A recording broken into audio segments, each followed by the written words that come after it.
안녕하세요. 대업에서 반도체 업종과 IT 산 담당하고 있는 임주성입니다. 7월 23일 파두 리뷰 진행해 보도록 하겠습니다. 자, 오늘 영상에서 제가 전달 드리고 싶은 메시지는 주가에 미칠 만한 이벤트는 무엇이 있는지 이 부분을 말씀드리고 싶습니다. 자, 크게 세 가지가 정도 될 텐데 그 부분이 각각 어떤 내용이고 주가에 긍정적으로 미칠지 부정적으로 미칠지 한번 체크를 해 보도록 하겠습니다. 그리고 오늘 전반적인 시장 상황과 최근 수급과 주가 흐름에 대해서 한번 짚어보고 마무리를 해보도록 하겠습니다. 자, 오늘 주가가 좀 반등해서 마무리했으면 기분이 좋았을 텐데 약보합으로 마무리가 되어서 다소 아쉽긴 하지만 지금 흐름들이 어떤지 체크를 해보면서 한번 넘어가 보도록 하겠습니다. 자, 먼저 주가에 미칠 만한 영향을 이제 순서대로 한번 말씀드리려고 하는데 그중 첫 번째는 아무래도 어제 제가 언급드렸던 FMS 2024 이벤트가 되지 않을까라고 생각을 하고 있습니다. 자, 현지 시간으로 8월 6일로 시작을 하다 보니까 한국 증시 시간에 미칠 만한 미친다라고 하면은 아무래도 빠르면 7일? 이게 제가 현지 시간 몇 시에 시작한지 확인을 못 해가지고 7일 아니면 8일 날 아마 영향을 미치지 않을까라고 생각을 하고 있습니다. 자, 요때 참석하는 이제 회사들 한 7개 정도 되고요. 23년도랑 조금 차이가 난다라고 하는 부분은 23년도에는 6개 기업만 참석을 했었고요. 이번에 기존에 있던 한 개 기업이 빠지고 이번에 추가된 기업이라고 한다면 웨스턴 디지털이랑 네오 반도체 이 두 기업이 새롭게 추가가 되었습니다.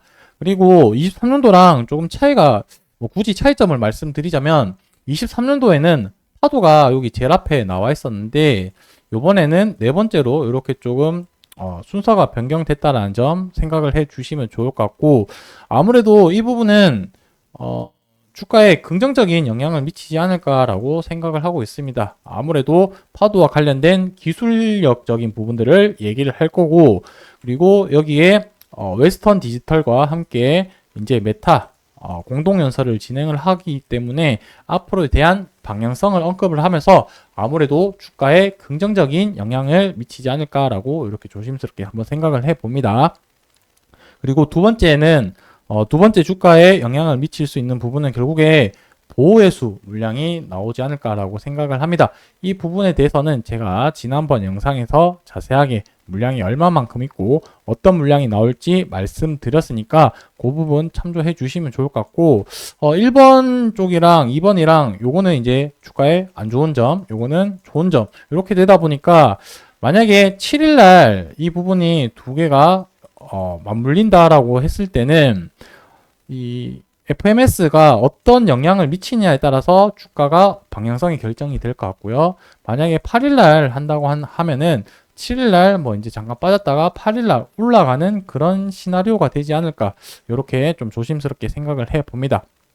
그리고 제일 마지막으로 이게 제일 중요하겠죠. 실적 발표가 될 텐데 일반적인 기업이라고 한다면 분기가 마감이 되고 45일 이내에 공시를 하게 되어 있는데 파두 같은 경우는 상장한 지 얼마 안 된 기업들 같은 경우는 60일 이내에 발표를 하면 되기 때문에 8월 30일 이전까지만 발표를 하면 됩니다. 그래서 1분기 같은 경우는 5월 27일 날 발표를 거의 마무리가 다 되어서 공시를 냈기 때문에 어떻게 될지는 조금 지켜봐야 될 것 같고 여기서 중간에 또 이제 실적 같은 경우는 잘 나오냐 못 나오냐에 따라서 방향성이 결정될 수 있다. 그래서 이 부분에 대해서는 조금 지켜봐야 될 것 같고요. 추가적으로 해서 여기서 긍정적으로 나올 수 있는 부분이라고 한다면 갑자기 또 수주 공시가 나오게 되면은 긍정적인 영향을 미치지 않을까라고 이렇게 좀 생각을 합니다. 그래서 당장 이번 달에 이제 마무리가 다 되어가고 큰 이벤트는 없을 것 같고 뭐 공시가 나오는 거에 아니면은 이제 8월 이제 되면서 이벤트들이 굵직한 이벤트들이 기다리고 있으니까 앞으로의 주가 방향성을 눈여겨보면 좋지 않을까라고 생각이 듭니다. 자, 오늘 시장 상황을 잠깐 살펴보면은 코스닥 같은 경우는 상승 마감을 하긴 했지만 하락 종목이 조금 더 많은 흐름을 보였습니다. 근데 뭐 코스닥 이제 그다음에 코스닥 150 종목들이 많이 상승을 했는데 대형주 위주로 많이 상승을 하다 보니 중소형주들은 상대적으로 좀 하락한 종목들이 많았었다. 근데도 그럼에도 불구하고 1% 하락한 거는 조금 아쉬운데 어제 주가 하락했을 때는 상승을 하고 지수가 올랐을 때는 이제 하락하는 뭐 인버스 처럼 좀 보이는 종목인데 커뮤니티에 이렇게 확인을 해보니까 이제 인버두라고 하면서 인버스랑 파두랑 이렇게 합쳐가지고 이렇게 좀 조롱하듯이 이렇게 좀 명칭을 불리긴 하던데 주가가 다시 한번 좀 좋은 흐름으로 갔으면 좋을 것 같습니다. 근데 단기적으로 봤을 때는 이 제가 어제 얘기했듯이 여기 저점 부분만 이탈하지 않으면 되니까 이 부분만 잘 지켜주면서 다시 저점을 높이면서 주가가 반등하는 모습을 지켜보면 좋지 않을까라고 이렇게 좀 조심스럽게 생각을 해보고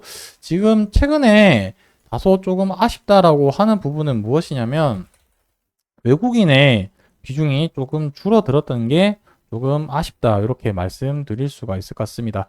그래서 최근에 주가가 한번 고점을 찍고 나서 하락하는 과정에서 다소 조금 매집을 하는 모습을 보였으나 최근에 조금 비중을 줄이는 모습이 나왔다. 그래서 이 부분은 단순하게 좀 참조만 해주시면 좋을 것 같고 그래서 최근 수급 동향을 한번 살펴보면은 외국인이 최근에 매도세가 좀 나왔었고 그 물량을 개인이 좀 많이 받았다라고 말씀드릴 수가 있을 것 같습니다.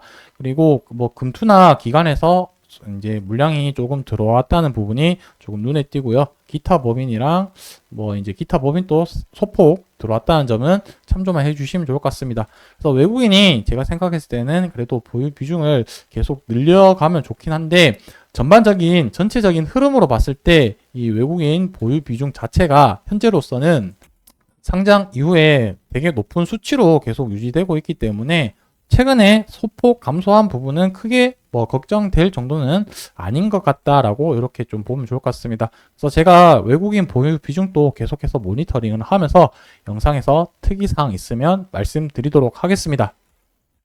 지금 뭐 최근에 주가 흐름 이런 부분들 때문에 마음 고생하시는 분들 많으실 거라고 생각이 드는데 다들 대부분 생각했듯이 연말 정도까지는 다들 생각을 하면서 실적이 연말 정도 돼야지 회복되지 않겠냐라고 했는데 또 힘든 부분이 최근에 주가가 상승했다가 이 상승 분을 아마 반납하면서 이 계좌를 보면서 조금 힘들어하지 않을까라고 생각이 드는데 아무래도 이렇게 흔드는 폭이 크면은 나중에 또 올라가는 폭도 커질 가능성도 있으니까 우리가 사실상 초점 맞추는 부분은 하반기 때 실적 회복되는 시점이다 보니 그때까지 조금 더 긴 호흡으로 바라보면 좋지 않을까라고 생각을 하고 있습니다. 관련돼서 뭐 좋은 소식이든 나쁜 소식이든 정보 전달에 입각해서 지속적으로 내용 전달 드릴 수 있도록 하겠습니다. 오늘 영상은 여기서 마무리하고요. 저는 다음번 영상에서 또 인사드리도록 하겠습니다. 감사합니다.